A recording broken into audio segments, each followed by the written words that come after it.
If you guys have watched basically any of our playthroughs, you know that we tend to get stuck in the first episode on the main menu for like 10 minutes or so at minimum, talking about the background of the game that we're about to be playing.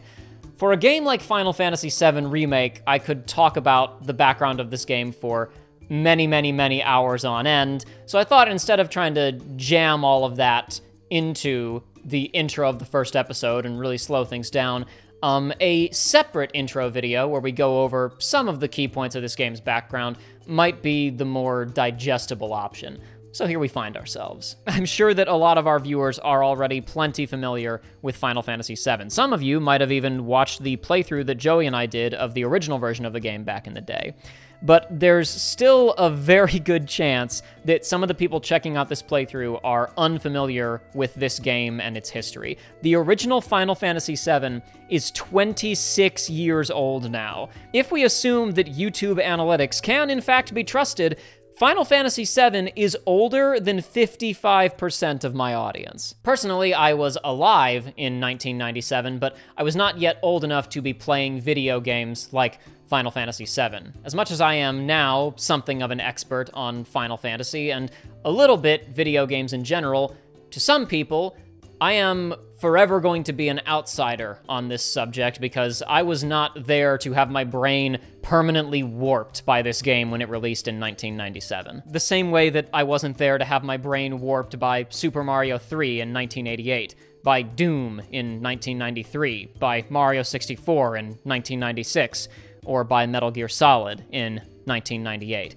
I made these comparisons to try and get across quickly that, yes, this game we're about to be talking about is a big deal, and to fully unravel why would require a much longer runtime than I'm going to allow for in this video. Documentaries could be made about this game's development and breaking down its cultural impact, and I don't mean piddly little YouTuber documentaries either. Suffice to say, if you were to ask, why was Final Fantasy VII such a big deal when it released in 1997, and why do people still care about it, the short answer would be, because the game was pretty good, but also it's complicated. And for that reason, before we even discuss the game itself, I think it's worth at least briefly establishing a little bit of context and talking about the state of the role-playing video game before Final Fantasy VII released. Over in Japan, role-playing games were extremely popular on home video game consoles. To give you some idea of how popular, Enix's Dragon Quest series, the first entry of which released in 1986, became such a cultural phenomenon that the Japanese government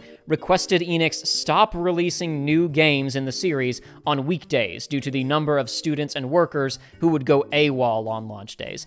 Dragon Quest is admittedly a bit of an extreme example because it is far and away one of the most popular video game franchises, period, over there, not just among RPGs.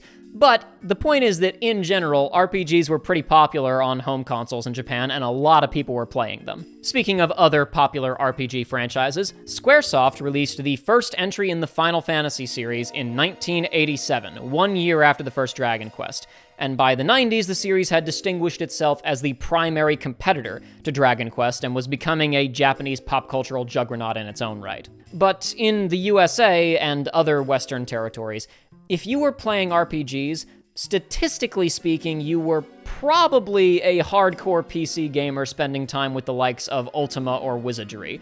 Some Japanese console RPGs did get releases internationally, games like Dragon Quest, Final Fantasy, Chrono Trigger, Phantasy Star, but none of them sold particularly well outside of Japan. They had cult followings, but not mainstream attention.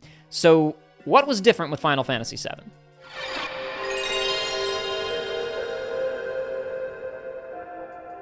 Back in the 90s, Nintendo partnered with Sony to develop their next video game console, which was to use CD-ROMs for software storage instead of traditional cartridges. However, late in the process, Nintendo backed out of the partnership and opted to create the cartridge-based Nintendo 64 instead. Sony took that personally, so with a few years of refining and a little bit of whiteout, the Nintendo PlayStation became the Sony PlayStation. Squaresoft had until then created Final Fantasy games exclusively for Nintendo systems, but the team behind Final Fantasy VII wanted to push the boundaries of what games could do with 3D animation. Final Fantasy VII features around 35 minutes of pre-rendered animated movies depicting some of the major story beats, and those video files ate up a lot of storage space, far too much for the game to have ever been stored on the cartridges of the Nintendo 64 with their puny 64 megabytes of storage. No, Squaresoft had their hearts set on Sony's CD-ROMs and their staggering, eye-popping, mouth-watering 660 megabytes of storage per disc. The fact that CDs were cheaper to manufacture was also a plus. The idea of shipping a Nintendo 64 game on multiple cartridges was inconceivable, whereas many PlayStation games, including Final Fantasy VII, would ship on multiple discs in one box. The PlayStation was the perfect platform for what Final Fantasy VII's developers wanted to achieve. And as it turned out, Final Fantasy VII was also the perfect game for Sony's marketing department. Final Fantasy VII's pre-rendered and highly detailed environmental art made for excellent screenshots in gaming magazines, and the movie sequences looked spectacular enough to be used in TV advertisements. Final Fantasy was already a cultural phenomenon in Japan, but Sony had a hunch that FF7 could be an international hit too, and they spent millions promoting the game. As it turned out, Sony's hunch was correct, and when Final Fantasy VII released in 1997, it was a huge success in every territory. By the time that the original version of the game went out of print, it had sold over 10 million copies, with over 50% of those sales occurring outside of Japan. It was the second best-selling game of the entire PlayStation 1 library, bested only by the original Gran Turismo. This wasn't just a big hit for Final Fantasy or for a Japanese video game. It was a monster hit for the medium of video games. The impressive visuals that drove the marketing were key to why those millions of players showed up in the first place, but remember that most gamers outside of Japan weren't that familiar with RPGs, so the majority of the millions of players who played FF7 had not only never experienced a game this cinematic and technically ambitious, they had also never experienced a game with a narrative this complex and lengthy, with characters this rich.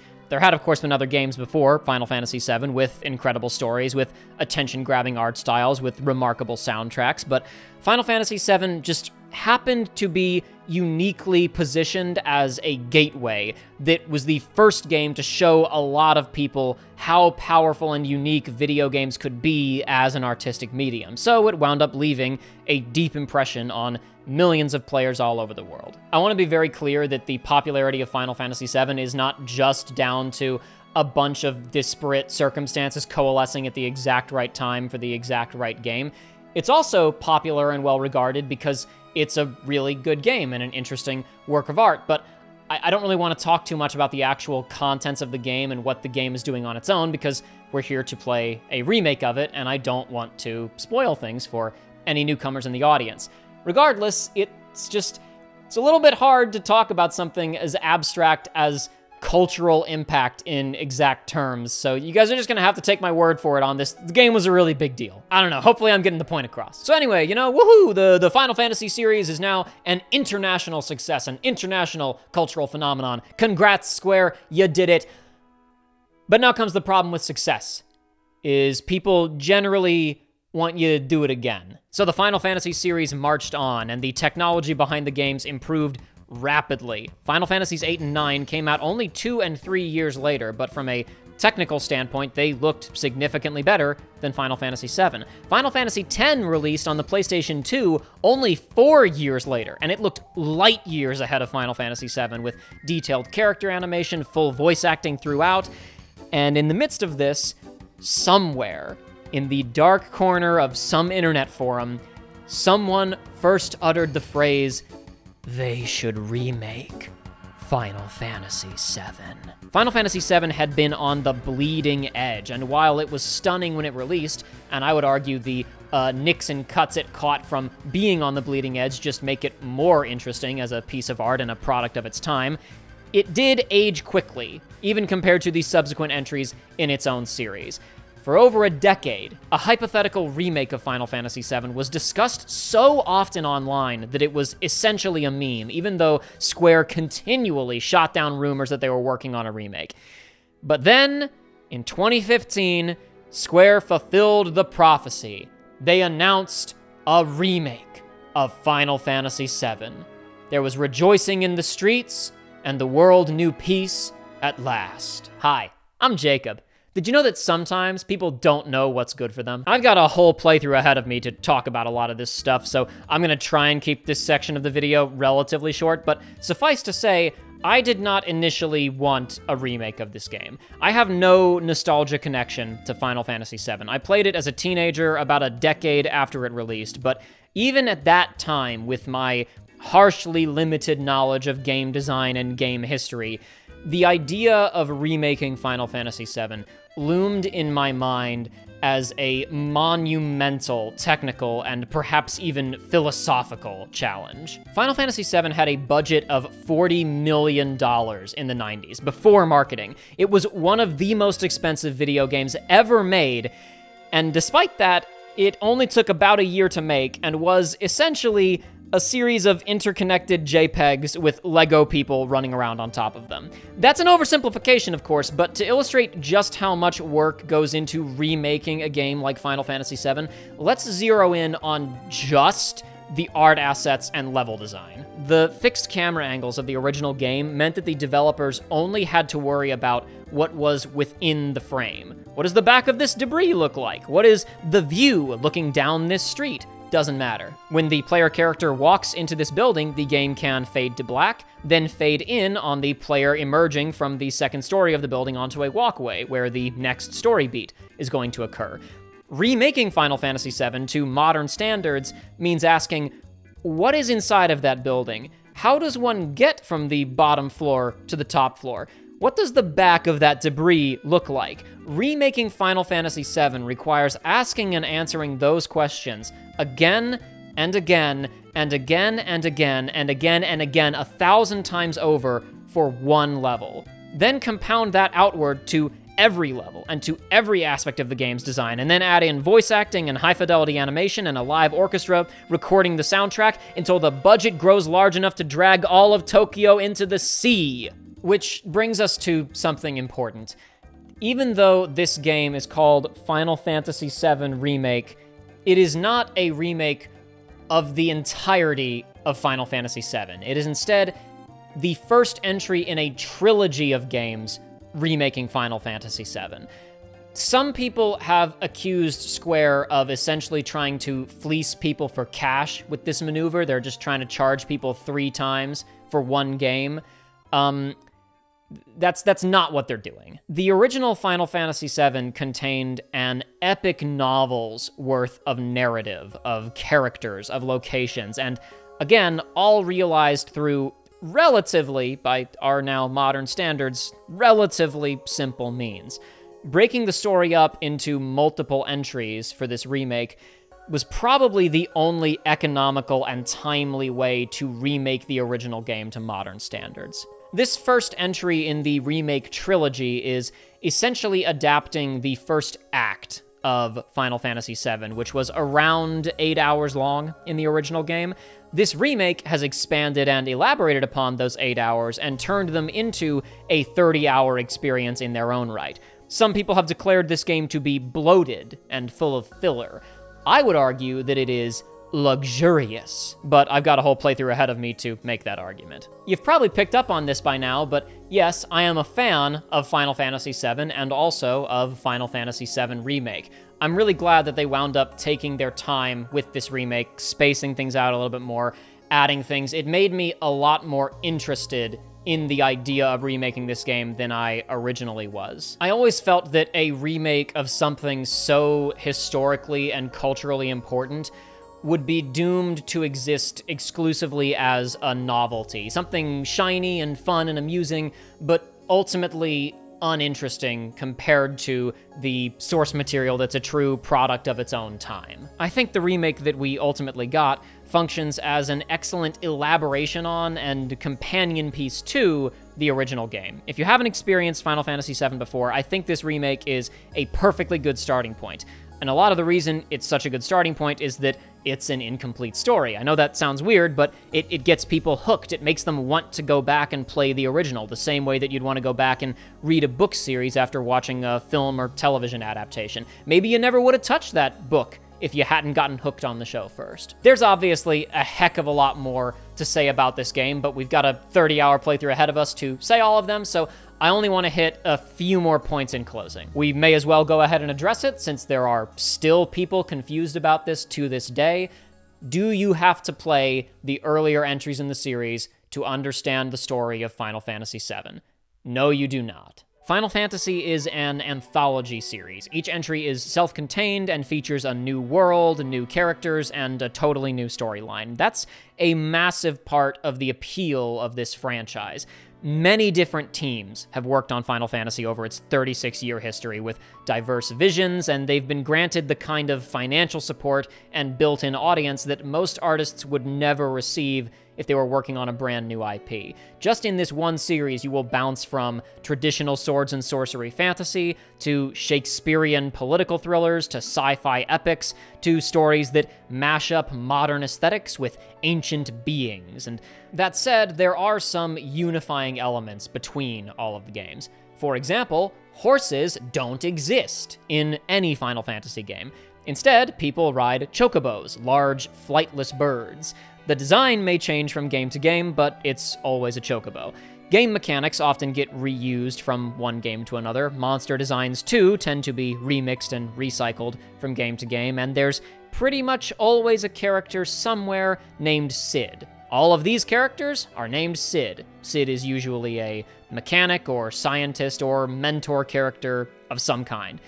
Why is there always a guy named Cid who is usually a mechanic, scientist, or mentor character of some kind? It's a tradition. While most Final Fantasy games are standalone, some entries in the series are popular enough individually to get direct sequels. For example, Final Fantasy X was so successful that it got a direct sequel, which was somewhat confusingly titled Final Fantasy X-2. Final Fantasy VII, being the most popular of them all, has tons of spin-offs, a tie-in movie, and now, of course, a remake. If you are totally new to Final Fantasy VII and this playthrough is about to serve as your introduction to the game, first of all, welcome, you're in for a good time. But second of all, and this should be fairly obvious, if you're trying to avoid spoilers, don't look up any of that spin-off stuff. In fact, you probably shouldn't look up anything to do with Final Fantasy VII at all. This game is 26 years old. And I know people have gotten pretty blasé when it comes to discussing spoilers, so if you're unfamiliar, don't look anything up. And by the way, for other people in the audience, if you are familiar with this game, please keep in mind, guys, there are still a lot of people out there who have never experienced Final Fantasy VII. It came out 26 years ago. Heck, the playthrough that Joey and I did of the original version of the game was released 9 years ago. Again, if YouTube analytics can be trusted, 55% of our current audience wasn't old enough to drive when we released that playthrough. And so I'm going to ask politely, but firmly, that everyone please follow our standard spoiler policy in the comments section for this playthrough. If you want to discuss spoilers for something that happens in the original game, or something that happens later on in the remake than whatever current episode you're commenting on, or something that happens in any of the spin-offs, please declare your intent at the beginning of your comment and then hit enter a bunch of times so that the body of your comment will be hidden behind a read more prompt. We want to make sure that everybody can enjoy this playthrough and participate in the discussion, so let's please be kind to the newcomers. By the way, one of those newcomers is Aiden. She's along for the ride on this playthrough, and she's pretty much totally unfamiliar with the original game. So with that in mind, some of you may have really wanted to hear me discuss elements of foreshadowing that are present in the remake to events that are going to happen later, or compare and contrast between what the remake is doing or what the original was doing. I'm not going to do that too much in this playthrough to try and preserve the experience of remake itself for Aiden. We're mostly going to be examining remake on its own terms. There are going to be points where I make some comparisons and talk a bit about the original game, but that's going to be at my discretion, and it's going to be kind of sparing. Oh, actually, I totally forgot something else I need to address with regards to this playthrough of Final Fantasy VII Remake. Aiden and I attempted to shoot this playthrough for the first time back in, like, the spring of 2021 or thereabouts. We had some pretty severe technical difficulties that we kind of abandoned it for a little while. The summer of that year wound up being busy shooting Uncharted 4, but then Uncharted 4, if you're watching that playthrough, you know we wound up losing a bunch of footage. I got really discouraged, and then I also just got busy with other stuff, so Uncharted 4 didn't make progress on editing that until relatively recently, so Final Fantasy VII Remake was indefinite back burner. We only got back around to starting to film this playthrough again from scratch earlier this year, and even then it's been slow going. So if you hear us talking about like Aiden recognizing something from last time or the first try at this, that's what we're talking about. Also, Joey is going to be along for parts of this playthrough because he and I played the original game back in the day, and he's played Remake. The primary co-host on this playthrough is going to be Aiden, so we've got a fresh pair of eyes who hasn't experienced the game before, but whenever Joey can tag along, whenever everybody's schedules align, we're going to try and include him as well, but there will probably be some episodes that are just Aiden and I.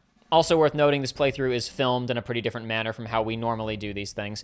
Typically, when we film a playthrough, we are, sitting there playing the game actively, and we are recording our voices and the game at the same time. We're not doing that this time around.